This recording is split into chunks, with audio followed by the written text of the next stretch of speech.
Hey guys, subscribe for daily content, and if you're shopping for gear, make sure you check out the description for the newest items at some of the very best online retailers. There's also links for some of the items that I personally recommend. Thanks! What's going on, YouTube? Metal Complex here, and today I've got what I think are probably going to be some pretty awesome knives from Rike and Ketuo. Actually, recently I unboxed a bunch of knives from these companies, and in that box were these, and I was not expecting these. I've not even seen pictures of them. Rike and Ketuo, in usual fashion, didn't say anything. They just sent them, which is fine. Thumbs up. You guys make cool enough stuff that I'm okay with that. But I'm really interested to see what these look like. So thanks so much. I will link these down in the description where you guys can check them out for yourself. It does help my channel when you use those links, but that's, of course, entirely up to you. Thanks to my patrons for supporting me. I don't know what I want to do. I think I actually want to do that. These two are the same. This is something called the Ketuo Happy Hour, P, designed by Mitchell Pickard. I really, there is a dyslexic part of, I'm not making fun of anybody, by the way, but there is a somewhat dyslexic part of my brain that wanted to say Pitchell Mickard. So I don't know why I told you that, but there you go. But anyways, let's find out what this looks like. Relatively, I'm going to say it's a medium hefty box. Okay, all right. What do we have here? Oh, goodness gracious. What is going on with that pivot? I think I almost ripped my fingernail off. Oh my gosh, is that a Damascus? This is wrapped like a lollipop. Okay. Did I say lollipop? Oh, that's not what it's saying. We usually say, what do you guys say? We say sucker. But my kids say lollipop, and I guess that's why I've been saying it. Anyways, I don't know why I'm telling you this. So we have a, is that titanium Damascus, or is it the lightning ano? It looks like titanium Damascus to me. Are there any additional, okay, be blessed, inlays mokutai. Ooh, so that is mokumegane, which if I don't say right, the people who correct me with the correct pronunciation of mokumegane are a lot more aggressive and violent than the people who correct me about saying shaman wrong. So I'm worried that they will actually kill me with a katana if I say this incorrectly. I am joking and mocking these people directly, but I will go ahead and say it correctly. Mokumegane, and that's layered in with the titanium Damascus. I can hear that somebody in that would be in that group of people are, he better, we'll write a mean paragraph on Reddit about him if he doesn't. Ceramic ball bearing, and then we have, does it say anything about the Damascus? Which is that's definitely what that is. It's a polished, probably a stainless Damascus for the pivot. And then we have, this is all Mokume. I don't like the Ketuo on the pocket clip. You guys got to find a different place to put that. But I like everything else. This is a little weird. I'm just not sure what this makes me think of. There's no like a Nerf boomerang frisbee that was shaped like this back in the 90s. Maybe, I can't remember. Let's deploy it.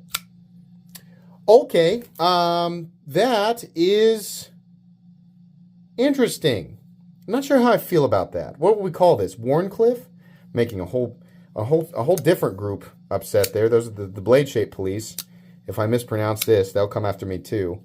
So this is actually an unsharpened forward choil area that is shaped like the side of a triangle. Interesting. But yeah, utilitarian blade shape for sure.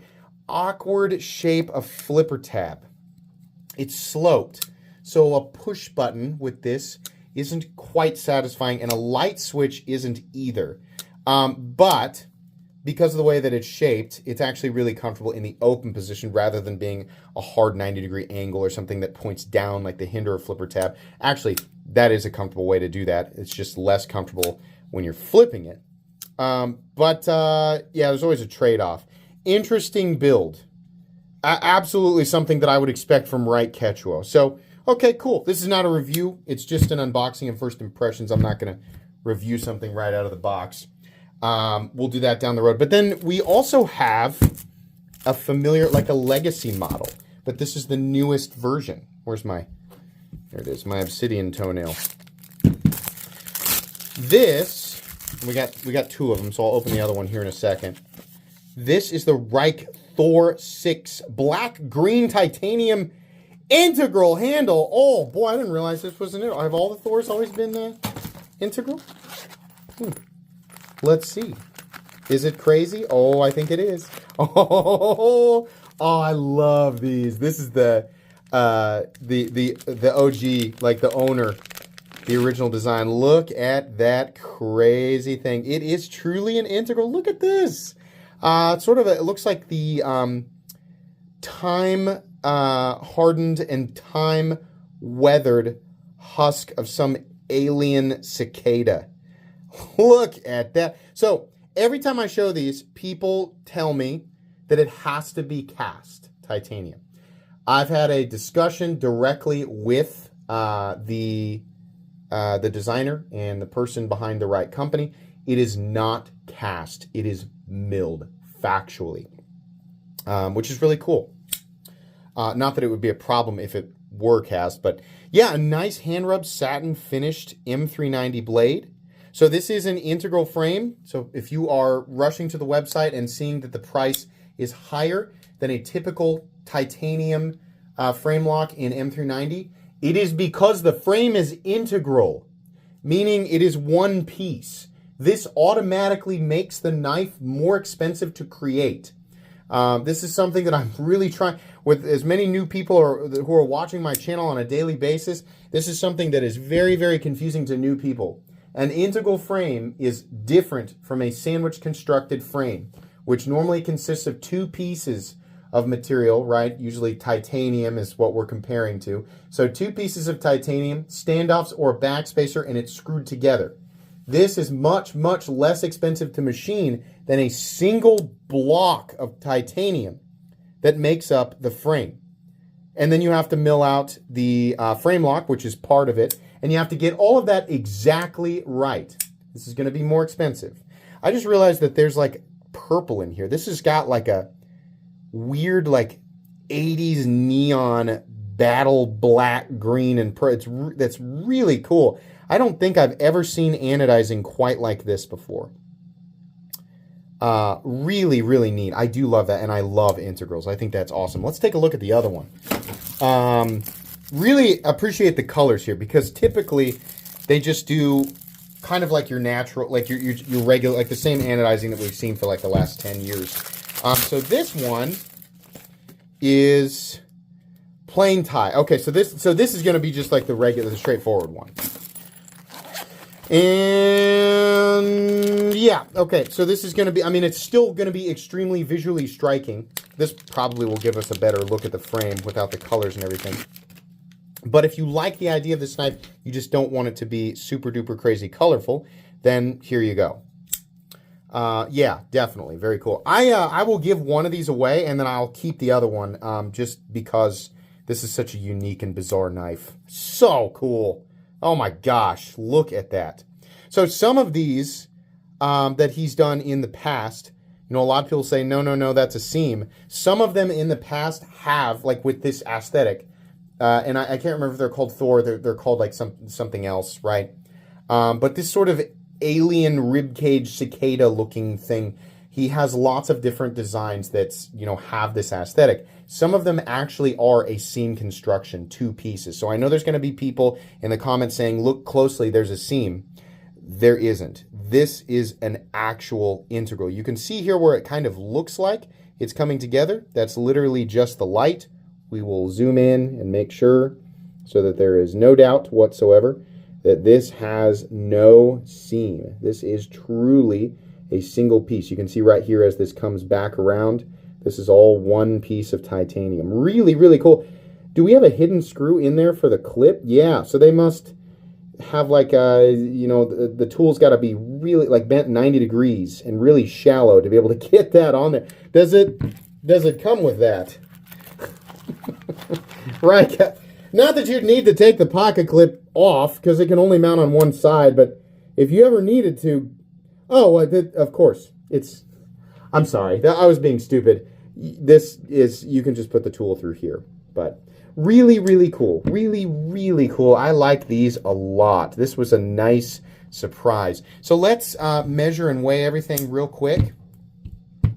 Let me get my tapers. There it is. So the overall length of the Thor 6 is actually a full-size knife, 8¼ inches with a blade length of, gosh, almost 3.75. It's not quite. I'm going to say 3.7. Cutting edge is 3.35. Boy, there's a big difference there. Just kind of a big choil area. This guy up here, the Happy Hour, coming in somehow smaller. That's wild. Yeah, the Thor's longer. Okay. Happy Hour coming in just shy of 8, about 7.85. Blade length, 3.45. Cutting edge, 2.4 is what I'd call that because of the elongated area here. And then let's weigh everything. I think I'm going to keep that black and green one, and then I'll give away the plain one. This guy here is coming in at 3.4 ounces, really lightweight. And then this guy, this is going to be way heavier, 5.3 ounces. Also should point out, this is I guess we're going to call that a liner lock. Yeah. Is it a steel liner lock, though? I didn't notice this at first. Let's get the magnet out and test it real quick. Yes, it is. So there's no lock bar insert because the entire thing is steel. That's the detent ball. So this is all steel. So steel liners on both sides, titanium on the outside. That is definitely what's, aiding in causing it to weigh that much. So, all right, cool stuff. Not sure how I feel about this guy, but the Thors are cool because they're just unique, right? All right, that's going to be it for today. Thanks so much again to Rike. Links for everything in the description. Expect full comprehensive reviews of everything on the table a few weeks from now. Please make sure to follow me on Instagram at metal_complex. If you enjoyed this video, leave a like. If you'd like to check out my other content, I do, of course, have lots of videos of knives that are either expensive or inexpensive that I do or don't like, so check those out. If you enjoy all my content, go ahead and click on that Metal Complex logo right there and subscribe because there's definitely more coming. Thanks again for watching, everybody, and have a great day.